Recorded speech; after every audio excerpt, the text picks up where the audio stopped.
Hello.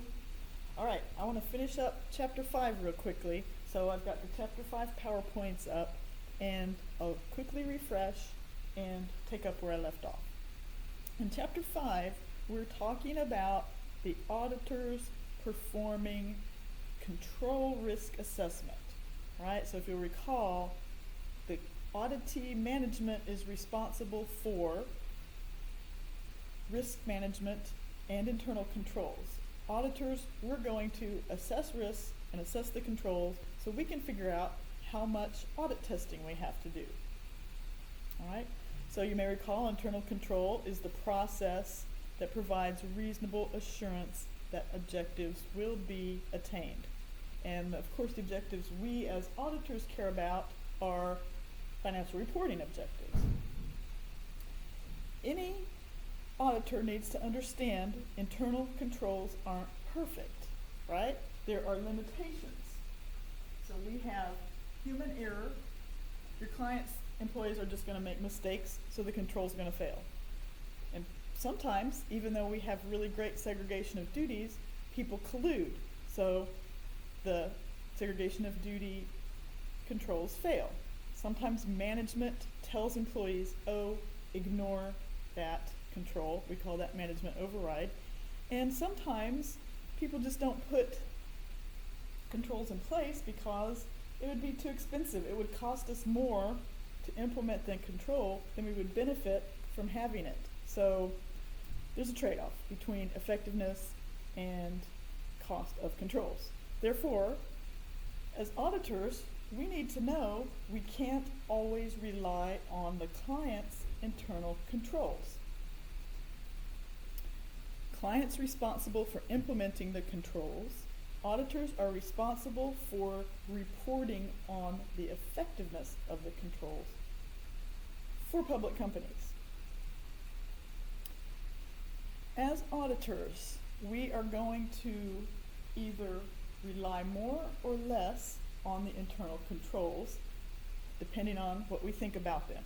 If we think the internal controls are great, we will rely on them. If we think the internal controls are poor, we will not rely.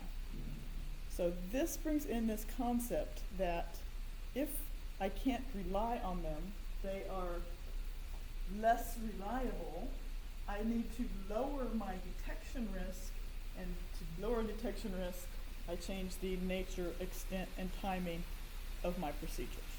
If I like the controls, I think they're good, I'm going to rely on them. I have more reliance on controls. What I can then do is decrease my testing. I can allow higher detection risk because control risk is lower. There's an inverse relationship there. How do I tell what kind of controls are in place, what management's doing? How am I going to judge control risk as an auditor? Well, first thing I have to do is understand what my clients are doing in terms of control. So they should be using the COSO internal control framework to help them implement internal controls. This framework has components which include control environment, risk assessment, control activities, monitoring, information, and communication. So, good internal control will incorporate thinking about all of these components of internal control. The internal control framework comes from COSO. I wouldn't expect anybody to know who that is. Just know there is this framework. COSO puts it out.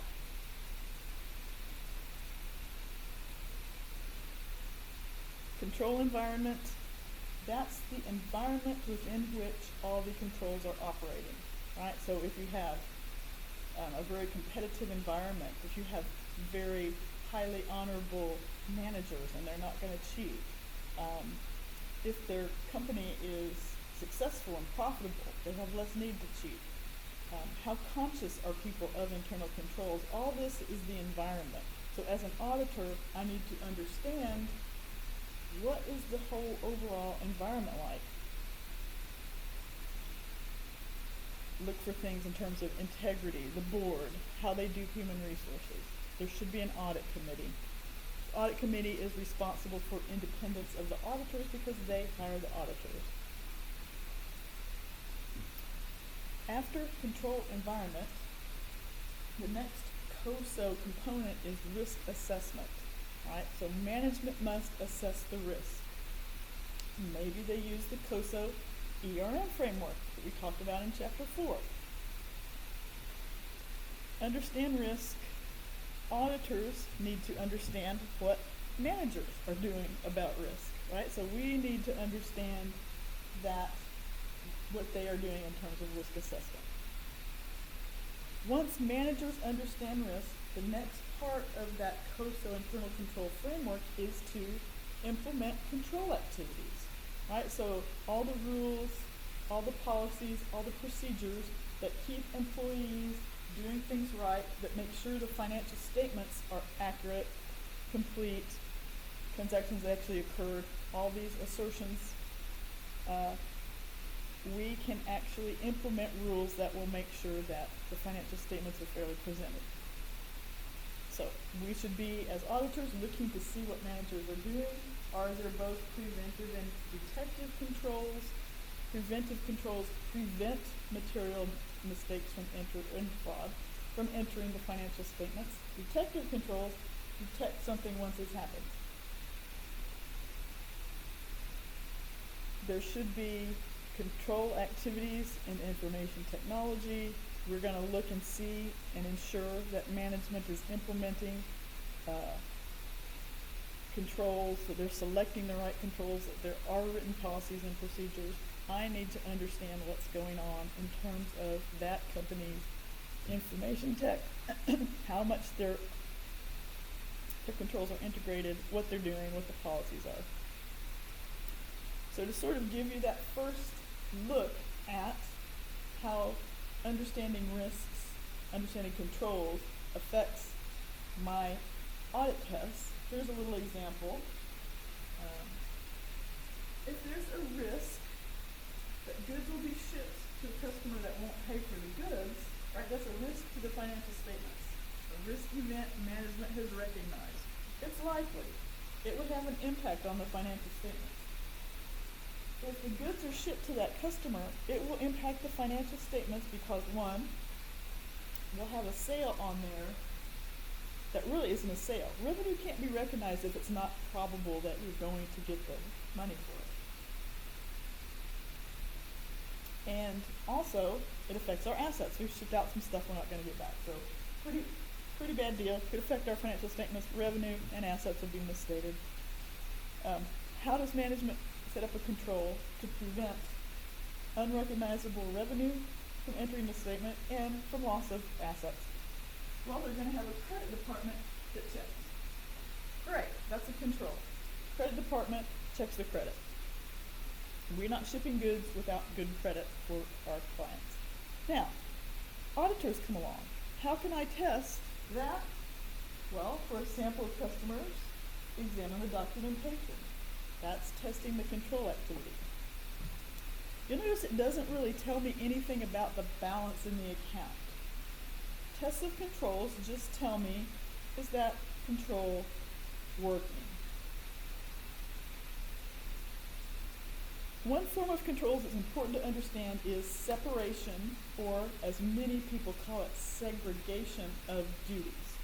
All right? So you don't want people to be able to commit a fraud or commit an error and then cover it up. So in order to prevent someone from getting a misstatement into the financial statements, either through fraud or error, and then covering it up, we segregate duties. We never let the same person have custody, authorizations, and recording. And we always reconcile at the end of periods, whatever period we determine. As we test, we're testing to support the assertions, right? We talk about assertions a lot. So here's an example of some controls that are helping to control the assertion. If I'm saying a purchase actually occurred, that's the occurrence assertion, right? Purchase orders must be authorized, right? So there's no fake purchase orders, nobody's doing something they shouldn't be doing. So for each and every assertion, there should be controls that are helping provide reasonable assurance that that assertion is true. Our clients have to keep the flows of information and communication going. I mean, that's how we prepare financial statements. If the financial information didn't flow to the controller, who then prepared reports, income statements, balance sheets, we would have no way of knowing what's going on in the company. So there needs to be a system of accounting, an information system that has controls that ensures that information is good. Information systems will create audit trails, right? So this is the trail of documents that auditors can follow that let us decide, yes, that transaction occurred. Yes, those transactions are complete. I can follow the audit trails and make determinations about the financial statements. So here's an example. When a sale occurs, an audit trail is created. How? First of all, there's a document called a sales order. That's creating part of an audit trail. That sales order has to be authorized. So there's an authorization. Maybe the manager signs the sales order. Or there's a separate document, sales authorization voucher. Then there'll be some shipping documents. We know that sale occurred because they shipped it, right? That's when we recognize the revenue, when the transaction is performed. So there's a bill of lading or something like that. Then, to get our money, we send out an invoice, right? And when that gets paid, we enter our cash. So when the sales order, the shipping documents, and the invoice are all present and correct, we can say, yes, that revenue was actually earned. Yes, that revenue actually is complete and got in there. So we can test for occurrence and completeness using our audit trail created by the documents. Management should monitor. That's the final part of the COSO framework, right? So management is part of the control environment. They should be assessing risk. They should be implementing controls. They should be having information systems, and then they should monitor everything. That's all part of that COSO internal control framework. We, as auditors, need to understand if they're actually doing all of them, right? So are they monitoring? Are there supervisors? Does the audit committee look over what management's doing? We need to understand what's going on in terms of monitoring. There should be evaluations. Some should be ongoing and separate. They should report any deficiency. So you can imagine a form of monitoring at a company might be the internal auditors, right? So me, as an external auditor, I want to know, are there internal auditors? What do they do, right? What's going on? So hopefully the managers are following COSO internal control framework or some other framework. They have a pretty good handle on internal control. But I don't know that. As an auditor, I need to figure that out. So what do? I understand and document what the client's doing, right? So hopefully, if that client is using COSO internal control framework, it's easy. There's some documentation of risk assessment, control activities, information communication, and monitoring. These exist. I can find out about them by sending out internal control questionnaires to the various departments. I can read narratives like job description. I can look at their flowcharts. So I figure out what's going on first. As the auditor, I say, what is going on with the controls? Next, I assess control risks. Right? So here's what's going on with the risks and the controls at my client. What do I think about that? How do I feel about that? Do I think they're effective? Do I think they're not? Can I rely on the controls? Right? So, do I need to figure out how much I can rely on the controls? So I understand what's going on there. Here's what they have in place. Let me think about that. Are they very good controls or not very good? Then, if I decide to, I might test some controls that helps me decide, yes, these are good controls, or gosh, these controls aren't working, right? And maybe if I test my controls and I find out, wow, these controls aren't very good, nobody's really doing it. They have them on paper, but they don't really do that. Well, maybe I need to reassess my control risk and say it's higher than I thought it was. Why do we assess control risk?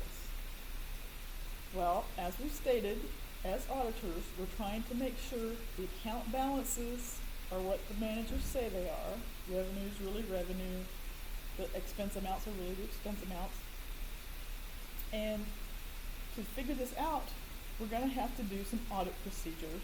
And depending on how risky we think our clients' financial statements are, and by risky I mean how risky are they in terms of material misstatements getting into the financial statement,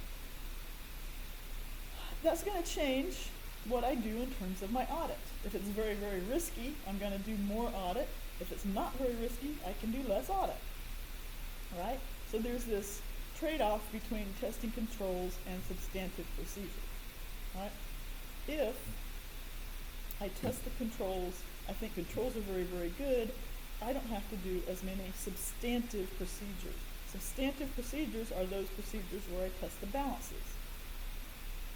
I always have to do some substantive procedures because I have to prove that the balances are, not prove, but provide reasonable assurance. I have to provide reasonable assurance that the balances are the balances, so I need to test the balances. I don't always have to test controls, right? So the tests I do for controls is going to depend. All right. If I'm auditing a public company, Audit Standard 5 says have to test controls and report any material weaknesses. It's part of your audit of a public company, testing controls. But if it's not a public company, I don't have to test the controls. All right. So there are phases of control evaluation. We talked about that. I need to document my understanding. That's part of the audit standards. I can't just go do an audit and then say, yeah, I did the controls testing, I understood them. You have to document it. So you're going to fill out questionnaires, narratives, and flowcharts that prove you understand the controls. Here's what I understood. If you, the auditor, understand the controls, you have to decide, what am I going to test? You may just test the balances because that's what you're really auditing, right? Are those numbers in the asset columns really the right numbers? Are those liabilities really the liabilities? So you can test those. You don't really necessarily need to test controls unless it's a public company, then you have to. What do you do to test controls? We've already talked in previous chapters, we've talked about the kinds of things auditors can do, analytical procedures, confirmations, right? Controls mean you are doing a test that gives you some information about whether or not that control is working effectively, right? So that's not the same thing as testing a balance, right? So something that tells me only information about balance, like an analytical procedure, I can't use to test controls, right? I might do some horizontal analysis and compare this year to last year and say, yep, that sales number is about the same as last year, that's what it's supposed to be, that's a good number, right? I've tested that balance, but it tells me nothing about the controls, about how those sales got to be there. So tests of controls tell me if that control is working or not. And these are the kinds of tests you can do. Inquiry, observation, inspection, and reperformance. the direction of the test does matter. So when I do a test of controls and I'm inspecting documents and I'm going through the audit trail, right? If I say I'm going to test the controls, I'm going to go through the audit trail and inspect these documents associated with the audit trail. Directionality matters. And by direction of tests, I mean which end do I start from, right? Am I starting with the source document and tracing forward to the financial statements, right? To test for completeness, right? So do I say, do we have all the sales that occur, all the sales, they all get into the financial statements, right? That's right. I might also start with the financial statements and vouch backwards, right? So these sales, do we send out an invoice, right? Yes. Do we actually ship them? Now that's definitely something. If we didn't ship it, it's not a revenue. We might have sent an invoice for something we didn't ship, so this is really the best. So going backwards, vouching backwards from the financial statements back to the source document tells me that transaction actually did occur. So directionality is important. So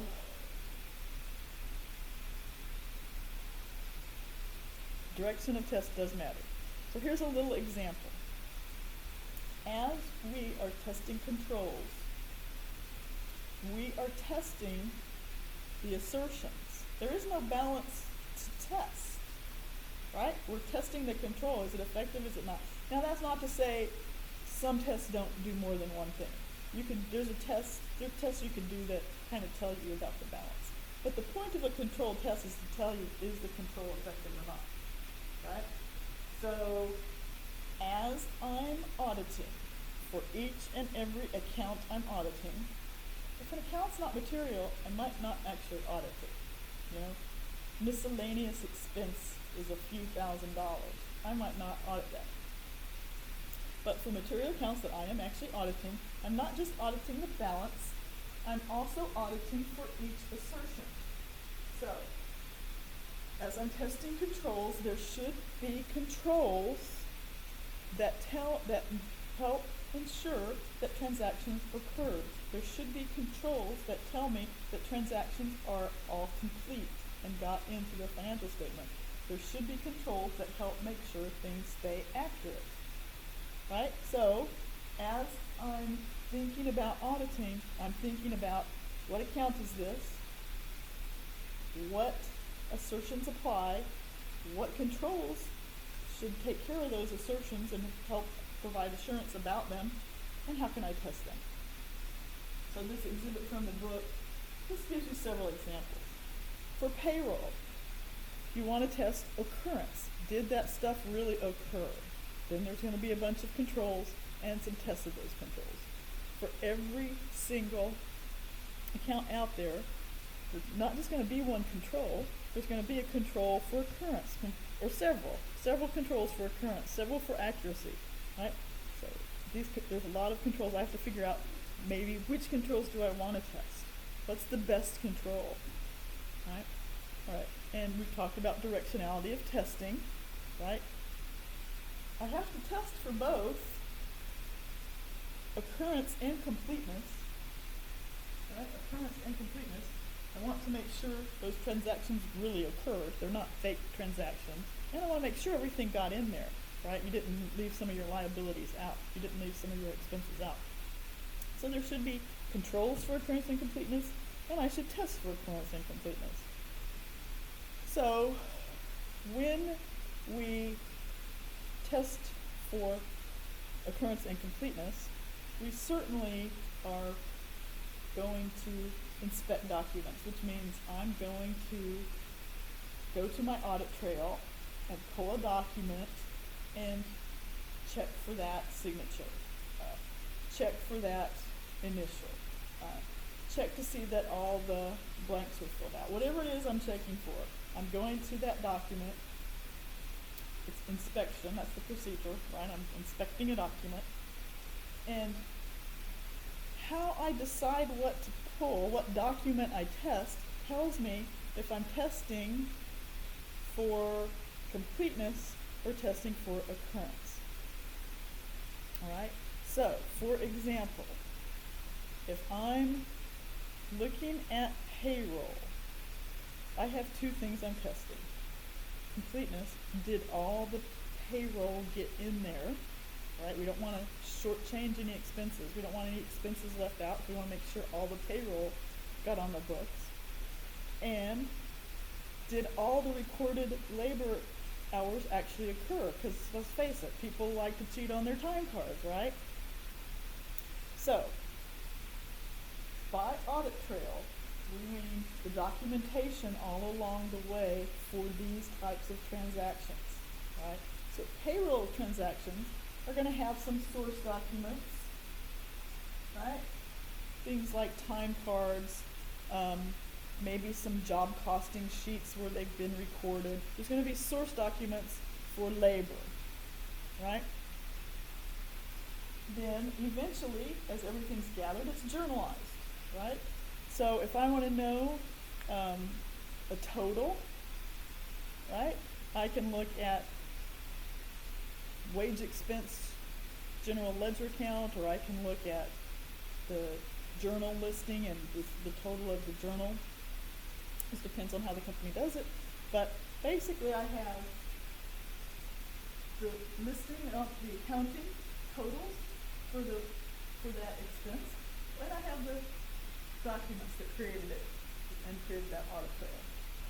So, if I want to test for completeness, I have to follow the documents through the whole audit trail and make sure they got into the listing, right? So, I should be able to pull all the time cards, the original documents, and follow them through the audit trail and find them on the journal listing, right? Opposite, if I want to see did that really occur, right? So my journal listing has, right, all the payroll transactions on it. Did those really occur? Or was some of that phony baloney or something, right? Is somebody making is there a ghost employee who's getting paid? Something like that, right? So I can start with all the ones that are in there, right? So here's my journal, here's all the pay that got paid.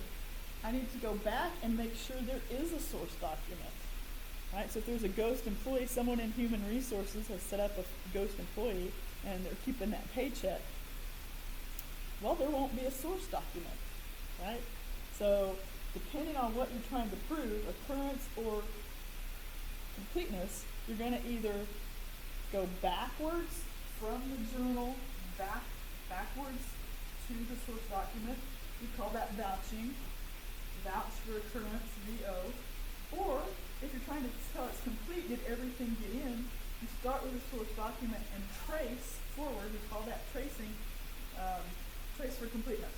So it's the directionality of testing matters, because when you really think about it, it just makes sense. If something's incomplete, in other words, that one person's salary did not get in the summary listing, and I'm testing for completeness. If I start here to test for completeness, it's not there, right? By definition, whatever's there is there. So you can't start from the other direction.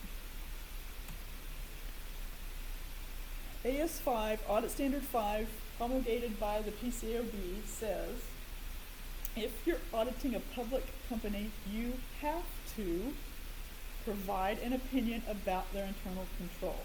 You can't separate it. It's called an integrated audit. It's for public companies.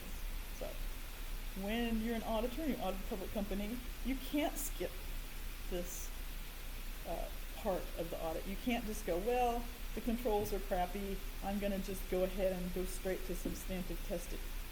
You can't do that for a public company. You have to test the controls. All right? So for AS5 audits, you have to every year test the controls, right? if you're just auditing the financial statements, say it's a private company like HEB, you only have to test the controls if you're relying on them. If you're auditing a public company, you have to give an opinion, right? You have to evaluate those controls and say, the controls have no material weaknesses, or I found material weaknesses. If you're just doing a financial statement audit that's not integrated with controls testing, it doesn't matter, you don't have to say anything. Even if you found they were crummy, all you have to give your opinion on is the balance. And for timing, you have to evaluate them as of the year end. Are they working when I'm giving my opinion? Whereas if you're just auditing the financial statements, say for a private company, you can test them anytime you want. It's up to you. So when you, as an auditor, are doing an audit of internal controls, you're going to have planning for those control testing as part of your audit, right? Up until this point, we've talked about audit planning. We've talked about we're planning to test the financial statements. But if you're auditing a public company, you have to actually plan the control part of the engagement. So you get to know what your client is doing, right? So you use a top-down approach, you identify the controls, you test the controls, you evaluate them, and you give your opinion and you write a report. Just like everything else, planning the engagement means get to know the industry, get to know my client, get to know what's going on at my client, and figure out all the controls that would be important to the financial statement and the relevant assertions. Start at the top and walk through company-wide. What are the company-wide objectives? How for financial reporting? How would that look as I go down? You can use internal audit work, but you have to figure out how much you can trust them, I guess I would say. Internal auditors are a part of internal control at a company. And you have to, as the external auditor, you'll have to figure out, can I rely on internal audit work? Can I use them for some of my testing? And you figure that out. You first look at design effectiveness to make sure the control would work, right? There's no point in testing a control if it's not going to work, right? So would this control work if it's operating effectively? If it wouldn't, then you're just going to say, oh, that's not sufficient to prevent a material misstatement. Then you test them, right? Maybe like what we talked about. Maybe you are going to do an inquiry. Maybe you're going to observe. Maybe you're going to re-perform. You test the controls. Are they working? After you do your tests, you're going to have some evidence, right? I found 5 invoices that weren't correctly approved. Right, that's evidence. Now, based on what you found, does that matter? Is that significant? Is it material? What's the deal? Are the only 5 that were bad out of millions? Wow, that's really pretty good, right? So you have to think about it in terms of, is that significant or is that material? And identify them and report on them. They can be an internal control deficiency, a significant deficiency, or a material weakness. The difference is likelihood and materiality. So the higher likelihood and the higher dollar value, materiality, the more likely it is to be a material weakness. Then you give an opinion on the controls. Unqualified means yay. Disclaimer means I couldn't figure it out. I wasn't able to do all the tests I needed to do, so I just don't have an opinion. And adverse means I found a material weakness. And you write up the report, right? And typically, if you were to go pull a public company's audit report, you would see that report on internal controls incorporated within the audit opinion itself. So you would just write it up, and there it is. All right, so you would see a report, something like this, incorporated within the auditor's opinion. maybe they couldn't look at everything, so they have a scope limitation. Alright, so you report to the audit committee and you're done.